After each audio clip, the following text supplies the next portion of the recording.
aspects of your placement did you enjoy the most? So at my time at the Grand, I thoroughly enjoyed working with the different designated staff members within the events and sales team. So every single week I was put with a different staff member, shadowing them, asking them any questions. They allowed me to take bookings through emails, and they kind of guided me in the right direction when I was struggling. It gave me a real insight into the different jobs that are available within the hotel industry, as I didn't realise it was so broad within events, which then ultimately allowed me to see what I could potentially see me doing in the future within this industry, such as a wedding and special events planner. So they took bookings obviously with weddings, but also with birthday parties, anniversaries. And with it being a 5-star hotel, it was quite broad and it was always done to a really high standard, which I think really benefited me as I saw all the different events that could be put on. So I really enjoyed that. During your placement, tell us about a time you achieved something that you were really proud of. How did you motivate yourself to succeed? So within my placement, I tended to be downstairs in the office in the sales department until one day I got placed with conference and banqueting. I was really nervous about it. I had been a waitress before in the past, however this was a bit different as it was with really high valued customers and clients that had possibly paid over £100,000 for their meetings or events. So I had to ensure that I was doing my job and ensure that I knew exactly what I was doing, know the answers to the questions they were asking. So basically I just had to ask the people that were leading me if I had any questions or concerns, and I just kind of motivated myself into knowing that I had never done this before. However, I'm going to do it with a smile. I may be out of my comfort zone, but I can now say that I have done this. I can say I've given it a good go and I enjoyed it. It didn't go as bad as I thought it was gonna, and I can now say that I have done that. I've worked with really high valued clients and it went really well. What techniques have you used to keep a project on track?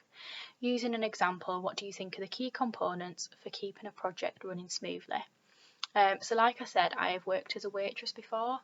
A few years ago, before I started university, I was a head waitress, and there was one evening where we had about 3 staff members call in sick, and we were fully booked to the point where when walking customers were coming in, we had to turn them away. So it was quite a stressful evening. However, I opted to split my time between the front of house and the bar. So whenever the bar was really busy, I went and helped them. Whenever the front of house was busy, I went and helped them. And there was one table during the night, it was coming towards the end, however it was still really busy. They had complained as they had ordered their food and it wasn't ready, and they'd ordered quite a while ago. So I jumped in the kitchen and I said to the chef, I said, what do you need me to do? I'll help you, just tell me what to do. Even if it's just washing up, anything like that, just tell me exactly what to do and I'll do it. Which helped to get the food out a lot quicker. It helped the chef. It took a little bit of the pressure off of them, and this then helped obviously the customers. They weren't complaining because they got the food quicker than what they thought they were going to.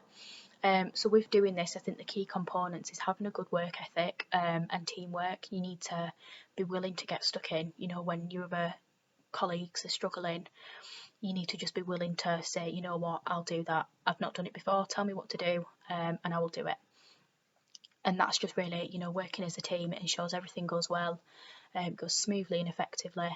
So that was a really quite rewarding project actually, really. So tell us about a time you had to boost the morale of others. How did you go about it? So in summer 2018, I worked for Eurocamp in Italy. I was only there for a few months. However, it was the first time me and some of the girls had been away from home. And as you can imagine, we got very homesick, and some of us contemplated going home. We were working in 30, 35 degree heat, and it was quite a tiring job. We used to have meetings in the morning, so I suggested whenever one of us was having a really bad day, we were, falling behind, that once all the other members had finished their jobs, why don't we then go and help that person who's struggling? So then we can all finish at the same time, no one's left behind, And it really worked actually. We trialled it for a few days and it seemed to work. You know, we were all in a much better mood, we were all motivated because we knew that once we'd finished, we could then go and help someone else. Or if you were falling behind that one day and were having a bit of a bad day, that you know your other work colleagues were going to come and help you. So it really it boosts morale really, and it just showed that we could really work as a team. What are your strengths and where do you think your areas of development are? So I think one of my strengths is no matter where it is at university or at work, if we're ever having any meetings or lessons, I'll always try and put my ideas forward. They might not necessarily be the right ideas or ideas that anyone wants to take on board. However, it then starts a discussion, you know, people then start giving their ideas, and that's when you can then go into that more detail and say, actually, your idea is not going to work because of that, or, you know, wow, that's actually a really good idea. So it starts that discussion off, and, you know, it makes me feel like I'm contributing as well. So I think I'm good at also being assertive.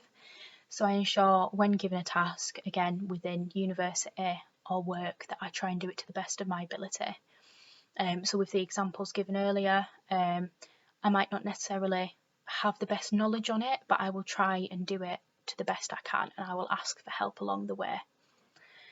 I think I am good with leadership, so I feel like I'm good at multitasking.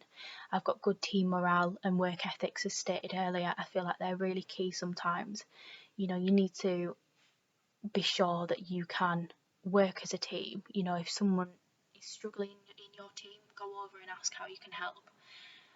So I think I'm really good at doing that. An area of development is, as much as assertiveness can be a strength, I think it can also be a weakness, and especially for me, as I can be a bit of a perfectionist sometimes, to the point where I want everything to be perfect. And I've now, you know, I'm slowly realising that not everything can be. You might not have the right facilities, the right time, the right staff members. You might not have, you know, the right things to make something perfect, and that then allows you to know where to improve. So sometimes I just need to let it be, do it to the best standard we can do it to, and if it's not perfect, that's okay. And also another weakness for me is that I worry a lot. I'm a bit of a worrier. So again, sometimes I just need to think, well, I can't change that right now, you know, and just go with the flow sometimes. You know, you need to be a little bit laid back in certain situations, and I'm slowly learning that as well.